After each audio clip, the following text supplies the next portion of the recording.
বাবু যত বলে পারিষদ দলে বলে তার শতগুণ। এখন রাজনীতির 2 বিঘা জমিতে যদি পুলিশ শাসকের একেবারে পারিষদ হয়ে ওঠে, তাহলেই বোধহয় একমাত্র অভিযোগ পাওয়ার আগেই এফআইআর হয়ে যাওয়ার মতো আজব ঘটনা ঘটতে পারে। আর এই জন্যই আজ সন্দেশখালী কাণ্ডে কলকাতা হাইকোর্টে তীব্র ভৎসনার মুখে পড়তে হলো পুলিশকে। এই নিয়েই এই অনুষ্ঠানে আজ আমাদের প্রথম প্রশ্ন থাকবে। অভিযোগ জমা পড়ার আগের দিনই এফআইআর। পুলিশ তো দারুণ দক্ষতার সঙ্গে কাজ করেছে, কেন এই অফিসারদের গ্রেফতার করা হবে না? নিরাপদ সর্দারের গ্রেফতারি নিয়ে পুলিশকে তুলোধনা মাননীয় বিচারপতি দেবাংশু বসাকে। প্রাক্তন সিপিএম বিধায়ককে ধরতেই কি তাহলে সাজানো হয়েছিল এই মামলা? স্বাভাবিকভাবেই এই প্রশ্ন উঠবে। দ্বিতীয় প্রশ্ন, সন্দেশখালী কাণ্ডে হাইকোর্টে বড় ধাক্কা খেল রাজ্য সরকার। কিভাবে একজন নাগরিককে এইভাবে হেফাজতে নিতে পারে পুলিশ? প্রশ্ন মাননীয় বিচারপতি। আদালতের নির্দেশে জামিনে মুক্তি পেলেন প্রাক্তন সিপিএম বিধায়ক। বিরোধী বলেই কি পুলিশের এই ভয়াবহ অতি সক্রিয়তা? তৃতীয় প্রশ্ন, কেন এতদিন মুখ খোলেননি নিরাপদ সর্দার? বারবার প্রশ্ন ছিল তৃণমূলের। বিধানসভাতেই বারবার সরব হয়েছি, জামিন পেয়ে বললেন প্রাক্তন বিধায়ক। বিরোধীরা আগে কেন অভিযোগ করেনি শাসকের এই দাবি? এরপর আদৌ ধোপে টেকে কি? চতুর্থ প্রশ্ন, সন্দেশখালীতে গিয়ে কীর্তন করছেন মন্ত্রীরা আর বারবার বাধার মুখে পড়ছে বিরোধীরা। আজ সন্দেশখালী থেকে 62 কিলোমিটার দূরে কলকাতাতেই গ্রেফতার হলেন নওশাদ সিদ্দিকী। কংগ্রেস ও ফরওয়ার্ড ব্লককেও বাধা। 144 ধারা জারি নিয়ে কেন এই দুমুখ নীতি পুলিশের? পঞ্চম প্রশ্ন, রাজধর্ম পালনের পরামর্শ দিয়ে মুখ্যমন্ত্রীকে চিঠি ছত্তিশগড়ের মুখ্যমন্ত্রীর। লুটে পুটে খায় আর মানুষকে ঠ্যাঙায় বলে বিজেপির পঞ্চায়েতগুলোতেই গন্ডগোল হয়, আজ বললেন মমতা বন্দ্যোপাধ্যায়। তাহলে একজনও বিরোধী জনপ্রতিনিধি না থাকা সন্দেশখালীর গন্ডগোলের দায় কার? ষষ্ঠ প্রশ্ন, প্রসূতি ও শিশুদের থাকার জায়গায় বেড়ে উঠছে তৃণমূল নেতার পোষা গরু এবং ছাগল। অঙ্গনওয়াড়ি কেন্দ্র উদ্ধারের দাবিতে বিক্ষোভ স্থানীয় মানুষের। এরকম ছবি কি শুধু সন্দেশখালীতেই সীমাবদ্ধ নাকি ছড়িয়ে আছে রাজ্য জুড়ে? তবে শুরুতেই আপনাদের দেখাবো প্রাক্তন সিপিএম বিধায়কের গ্রেফতারি নিয়ে কলকাতা হাইকোর্টে তীব্র ভৎসনার মুখে আজ পড়ল পুলিশ। দেখুন কিভাবে একজন নাগরিককে এভাবে হেফাজতে নিতে পারে পুলিশ। কেন এই পুলিশ আধিকারিকদের এক্ষুনি গ্রেফতার করা হবে না? সন্দেশখালীর প্রাক্তন সিপিএম বিধায়ক নিরাপদ সর্দারকে জামিন দিয়ে তার মামলায় মঙ্গলবার এভাবেই পুলিশকে বেনজির ভর্ৎসনা করলেন কলকাতা হাইকোর্টের বিচারপতি দেবাংশু বসাক। এরই সঙ্গে প্রাক্তন সিপিএম বিধায়ককে গ্রেফতারির ঘটনায় পুলিশের নজিরবিহীন গাফিলতির দিকেও আঙুল তুললেন বিচারপতি।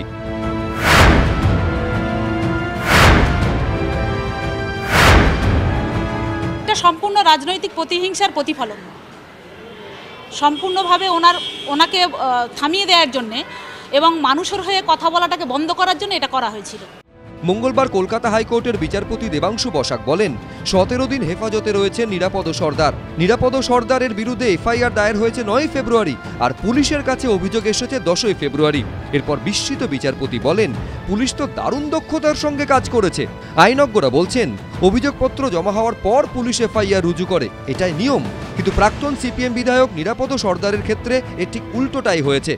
প্রাইমারিলি অন দ্য গ্রাউন্ড যে ওনার এগেনস্টে যে এফআইআর, সেই এফআইআর দেখা যাচ্ছে লজ হয়েছে 9 তারিখ আর কমপ্লেন হয়েছে যে যার বেসিসে এফআইআর সেটাই হয়েছে 10 তারিখ। এই যে দুর্নীতি, এই যে কারচুপি, এই গ্রাউন্ডে প্রাইমারিলি ওনাকে আজকে ইন্টারিম বেল দেওয়া হলো। সন্দেশখালীতে যাবতীয় বিক্ষোভ প্রতিবাদের সূত্রপাত হয় 7 ফেব্রুয়ারি সন্ধেই।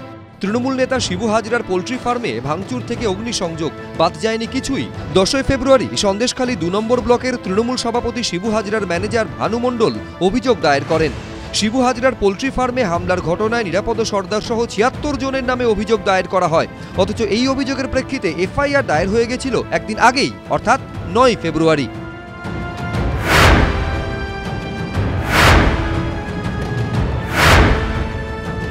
মামলার পরবর্তী শুনানি বৃহস্পতিবার। সৌভিক মজুমদার, রাজীব চৌধুরী, এবিপি আনন্দ। আজ এই অনুষ্ঠান শুরু করব প্রাক্তন সিপিএম বিধায়ক নিরাপদ সর্দার সরাসরি। তিনি জেল থেকে বেরিয়েছেন, কয়েক মিনিট হয়েছে কার্যত। আমি এই অনুষ্ঠানে তিনি হাজির হয়েছেন, সরাসরি তাকে দিয়ে এই অনুষ্ঠান শুরু করব। নিরাপদবাবু, আপনার কাছে প্রথম প্রশ্ন আমার যেটা থাকবে, গতকাল এই অনুষ্ঠানে আমি একেবারে ডেট দিয়ে বিধানসভা রেকর্ডস থেকে দেখিয়েছি যে বারবার 2014 সালের বাজেট অধিবেশনে 10ই জুন, 12ই জুন একাধিক দিন সন্দেশখালির যে অবস্থা আপনি তুলে ধরেছেন, কখনো থানা অসহযোগিতা করছে, কখনো মহিলাদের সঙ্গে ব্যবহার, কখনো দুষ্কৃতিরাজ, কখনো জমি দখল নিয়ে আপনি বারবার বিধানসভা রেকর্ডস বলছে যে আপনি সরব হয়েছিলেন। আপনাকে যে এই গ্রেফতার করা হলো এবং বলা হলো যে আপনি কখনো সরব হননি, যদি সত্যি দীর্ঘদিন ধরে এই অভিযোগ থাকে, 10 বছর ধরে অভিযোগ থাকে, আপনি কি করছিলেন? এই প্রশ্নের জবাবে আপনার মুখ থেকে শুনতে চাইব, আপনি সন্দেশখালির মানুষের কথা কতবার তুলে ধরেছিলেন, কিভাবে তুলে ধরেছিলেন, আপনি বলুন।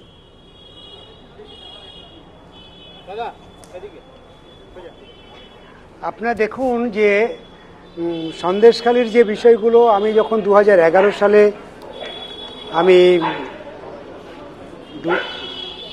আমি যখন এমএলএ হয়ে গেলাম, তারপরে থেকে আমি ধারাবাহিকভাবে সন্দেশখালির বিভিন্ন সমস্যা আমি তুলে ধরার চেষ্টা করেছি।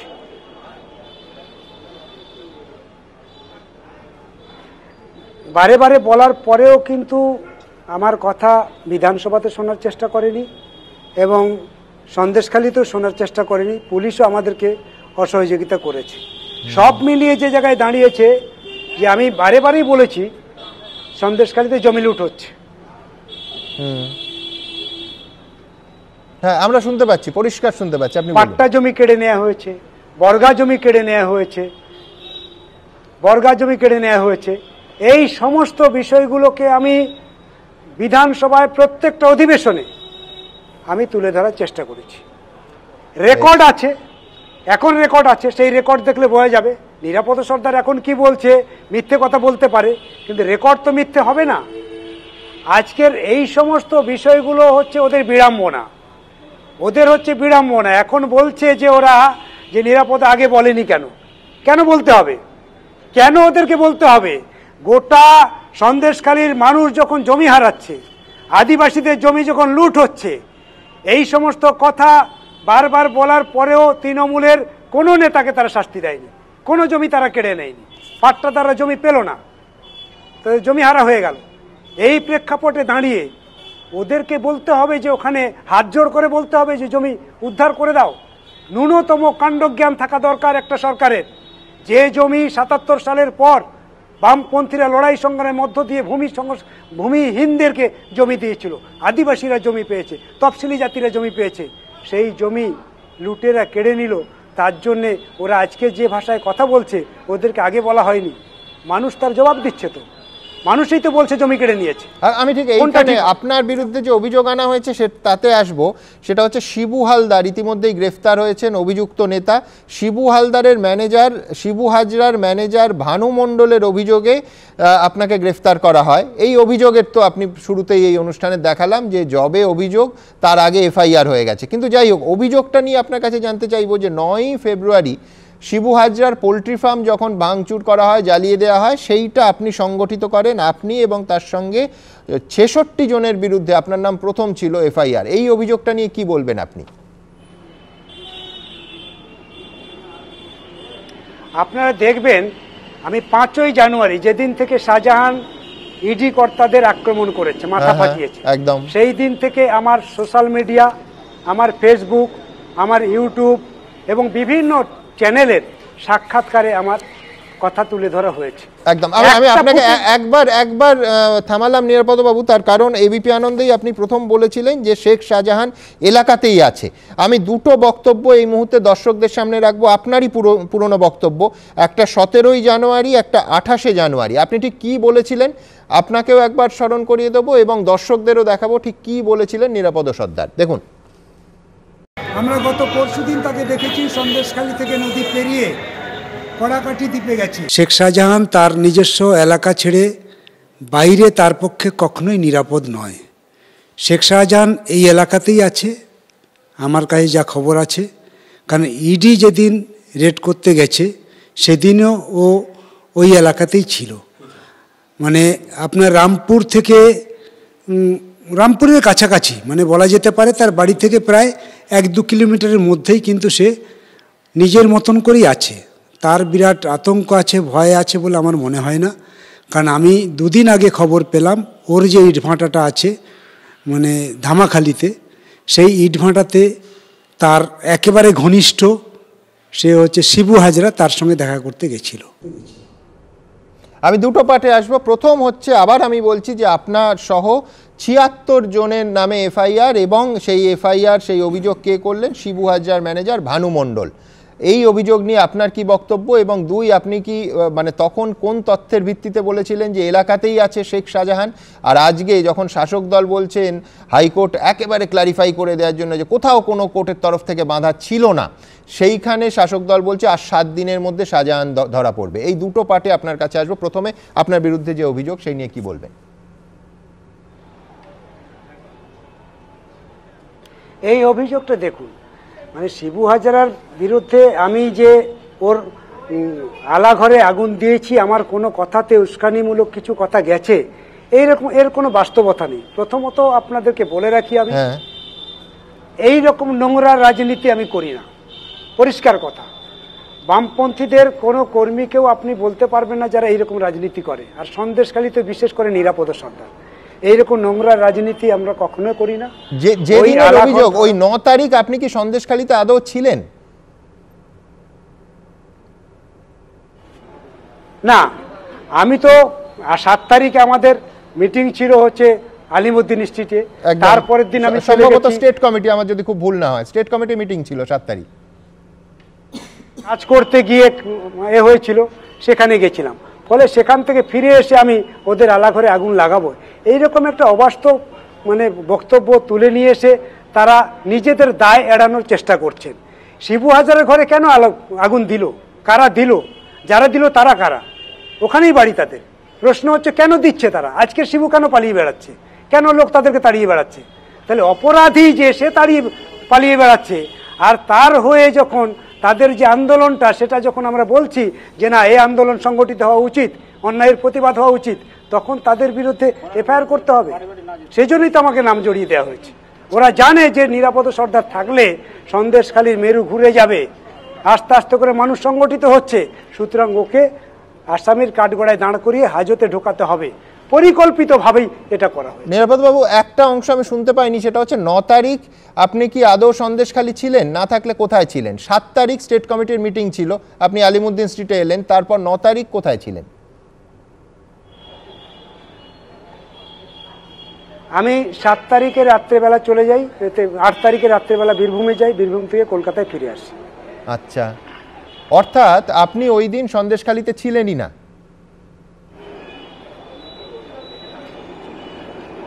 না, ওই দিন তো আমার সন্দেশখালী থাকার কোনো প্রশ্নই ওঠে না।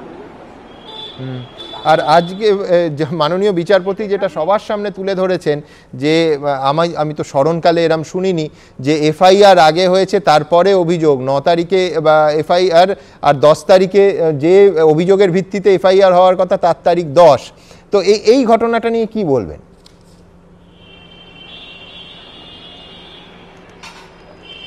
এখন দেখুন, ওরা যখন বুঝতে পেরেছে যে নিরাপদ সর্দার হচ্ছে একটা আতঙ্ক, সিপিএম পার্টির একজন নেতা ওখানে আছে যে গ্রাম বাংলায় গরিবদের ঐক্যবদ্ধ করতে পারে, সেই জায়গায় দাঁড়িয়ে তাকে যদি আমরা সরাতে পারি তাহলেই আমাদের লাভবান হবে।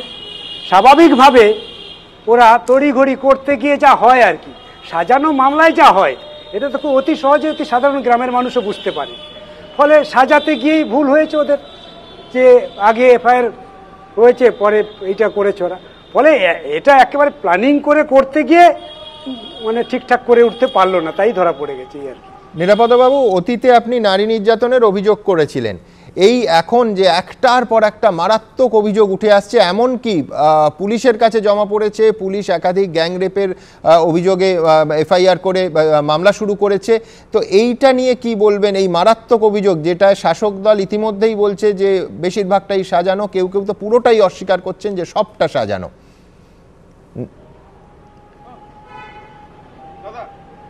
আসলে দল যখন তোলাবাজে পরিণত হয়ে যায় তখন এইরকমই হয়, যেন তেন প্রকারণে কিছু পয়সা রোজগার করতে হবে। এই লাইসেন্সটা তো দিয়ে দিয়েছে মমতা ব্যানার্জি। মমতা ব্যানার্জি লাইসেন্স দিয়েছে, নিচ থেকে যা কালেকশন হবে তার একটা পার্সেন্টেজ জমা হবে জেলাতে, তার একটা পার্সেন্টেজ যাবে কালীঘাটে। এই লাইসেন্স যদি নিচের দিকে লোক পেয়ে যায় তাহলে যা হওয়ার তাই হয়েছে। আজকের বেশি টাকা রোজগার করতে গিয়ে জমি লুট হয়েছে, আর সেই জমি লুটের টাকাতে আজকের বিভিন্ন গ্রাম থেকে মেয়েদেরকে ডেকে ডেকে তাদের পার্টি অফিসে আনা হচ্ছে। এইরকম একটা অরাজক অবস্থা দীর্ঘদিন ধরে চলে আসছিল তৃণমূলের রাজত্বে। আমাদের কোনো কথা তৃণমূলের নেতারা বিধানসভাতে শোনার চেষ্টা করেনি, কিন্তু আজকের মানুষ শেষ পর্যন্ত তাদের দেয়ালে পিঠ ঠেকে গেছে, আর সহ্য করতে পারছে না। আজকের এই ঘটনা না ঘটলে, আপনাদের মিডিয়া যদি আজকের না দেখাতো গোটা রাজ্যের মানুষ, সন্দেশখালীর মানুষের নারী নির্যাতন, সন্দেশখালীর মহিলারা কত কষ্টে আছে, কি নির্যাতন নিয়ে তাদের জীবিকা নির্বাহ করতে হচ্ছে, সেইটা কেউ জানতে পারতো না। আজকে সেজন্যই আপনাদেরকে অভিনন্দন জানাই, পাড়ায় পাড়ায় গিয়ে আপনারা খোঁজ খবর নিয়েছেন। এটা সত্যের অপলাপের কি আছে? এখন তো মহিলারা বলছে যে আমাদের এইভাবে করেছে, কিভাবে নিয়ে যেত, এরপরে কিভাবে আড়াল করবে তারা? আড়াল করার আর কোনো জায়গা আছে? নিরাপদবাবু, 54 দিন, আজকে 54 দিন চলছে শাহজাহান ফেরার, শাহজাহান অধরা, শাহজাহানকে ধরা যাচ্ছে না। আপনি সেই সময়, আমি দেখালাম দর্শকদের, একাধিকবার, দুবার অন ক্যামেরা বলেছিলেন যে এলাকাতেই শাহজাহান আছে। আজকে আপনার কাছে কোনো তথ্য আছে যে শাহজাহান কোথায় আছে এবং পুলিশ কেন শাহজাহানকে ধরতে পারছে না? আপনি জানেন কিনা জানি না যে কালকে শাসক দলের তরফে সাংবাদিক সম্মেলন করে বলা হয়েছে যে 7 দিনের মধ্যে শাহজাহানকে পুলিশ গ্রেফতার করবে। এই আত্মবিশ্বাসেরই বা উৎস কি?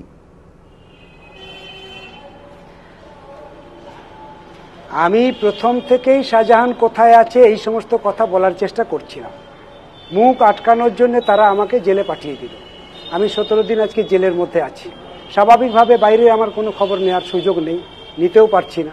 কিন্তু প্রশ্ন হচ্ছে, আজকের ওরা বলছে যে 7 দিনের মধ্যে শাহজাহান ধরা দেবে, তার মানে খুব পরিষ্কার শাহজাহান ওদের আঁচলে বাঁধা আছে। শাহজাহান ওদের আঁচলে বাঁধা না থাকলে এই কথাটা বললো কি করে? তাহলে সেইটা যখন বলছে, তাহলে তখন কেন ধরা দিল না? আসলে বিষয়টা হচ্ছে, শাহজাহান ধরা পড়লে অনেক বড় নেতার ঘাড় চলে আসবে। মমতা ব্যানার্জি ভাইপো থেকে মমতা ব্যানার্জির নামও চলে আসতে পারে। এই আশঙ্কাতেই তারা একটা সেটিং করার চেষ্টা করছিল, কিভাবে এটাকে একটু টার্ন আউট করা যায়। ফলে যতক্ষণ না মমতা ব্যানার্জি বলবে ততক্ষণ শাহজাহানের ধরা দেবে না। ও কুণাল ঘোষ যাই বলুক না কেন, কুণালের কথার কি দাম আছে? 2 দিন পরে সে আমি পরের প্রশ্নে আসবো, সেটা হচ্ছে নিঃসন্দেহে আপনিও চাইবেন নাগরিক হিসেবে, সন্দেশখালীর বাসিন্দা হিসেবে, এবং যে কোনো রাজ্যের নাগরিক চাইবে যে সন্দেশখালী শান্ত হোক। সেইটা করার জন্য এই মুহূর্তে প্রশাসনের, পুলিশের, সরকারের ঠিক কী করা উচিত বলে প্রাক্তন বিধায়ক হিসেবে আপনার মনে হয়?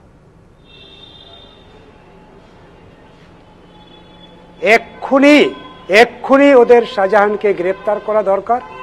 আর যে সমস্ত ওদের নেতারা গ্রাম বাংলাতে নারী নির্যাতন করেছে, জমি লুট করেছে, বেআইনিভাবে ফিশারি করেছে, সেই সমস্তগুলো ওই এলাকার মানুষকে ফেরত দেওয়া দরকার। আর যারা এই ঘটনার সঙ্গে যুক্ত তাদেরকেও জেলের মধ্যে রাখা দরকার, তা নাহলে এরা আবার সেই কাজ করবে। সামান্য ঘটনা আজকের বিস্ফোরণ হলো, এর জন্য স্রেফ দায়ী হচ্ছে তৃণমূলের ওই সন্দেশখালীর আছে উত্তম সর্দার। 50 থেকে 55 জন মহিলা এসেছিল থানায় 5ই ফেব্রুয়ারি। তারা বলেছিল যে আমাদের জমিটা ফেরত দেওয়া হোক আর 3 বছরের লিজের টাকা ফেরত দেওয়া হোক। থানার বড়বাবু বলেছিল 2 দিনের মধ্যে ফেরত দেওয়ার ব্যবস্থা করব। এরা দুজন মানল না, মানে শিবু হাজরা আর উত্তম সর্দার। তারা তাদেরকে তাড়িয়ে দিল, টাকা দেয়া হলো না, বরং তাদের পাড়ায় গিয়ে 2 দিন পরে হামলা করা হয়েছে, ওদেরকে অপদস্থ করা হয়েছে, অপমান করা হয়েছে। তারপরেই তো গোটা সন্দেশখালীর মানুষ তেড়ে ফুড়ে তাদেরকে তাড়িয়েছে।